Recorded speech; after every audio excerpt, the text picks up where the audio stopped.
don't waste your time blogging.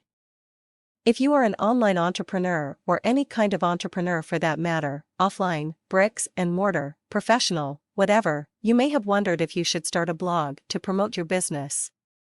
Should you start a business blog, and how should you approach it if you do? In this article, I want to suggest what an effective business blog is, and the attitude you should have when you consider creating one. This may help you decide if you should put in the effort to create and maintain one. Business blogging is marketing. Starting and maintaining a business blog can be a lot of work, so it is important to know why you are doing it. Almost without exception, people in business have blogs for some marketing objective. They don't blog because it is good for their health or they have a lot of spare time on their hands. They blog because they are trying to sell a message. That doesn't necessarily mean your business blog should be constantly hawking products or talking about special deals.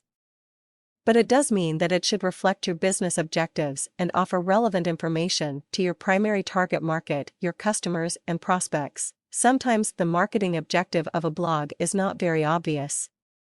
To take a fairly extreme example, let's say you are a writer or a commentator type, the kind of person who likes to express opinions, rant, or just hear him or herself talk. Put yourself in this person's shoes for a minute. Having a blog gives you a platform for getting exposure and enhancing your professional persona. It doesn't have to be your only soapbox. You may also want to post videos on YouTube or start a radio program on Blog Talk Radio.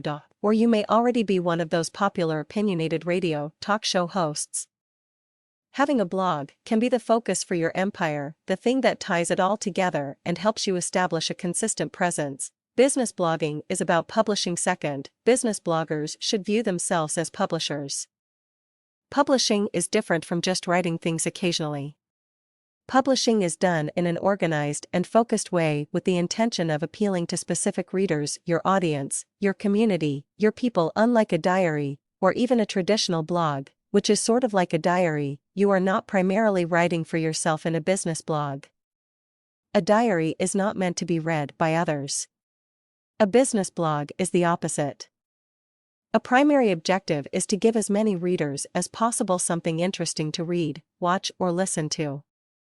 And, of course, you want to create a tie-in with your company products or services at the same time. There is a parallel here with book publishing. Traditional publishers will only publish a book if they think it has a chance of recouping costs and, hopefully, making a profit. When you submit a written work to a traditional publisher, you are subjecting your work to the evaluation of a somewhat detached third party. Their primary concern is not to spread your message, but rather to sell your book in order to stay in business. On the other hand, when you self-publish, you pay the costs up front and are not willing to accept some third party's opinion of the marketability of your writing. This is often called the vanity press because people who self-publish are prepared to pay to have works printed that have no hope of making a traditional publisher any money. Blogs have been compared to the vanity press because they are self-published, have virtually no cost of entry, and often have no chance of getting a lot of readers. But business blogs, at least as I have described them here, are more akin to traditional publishing.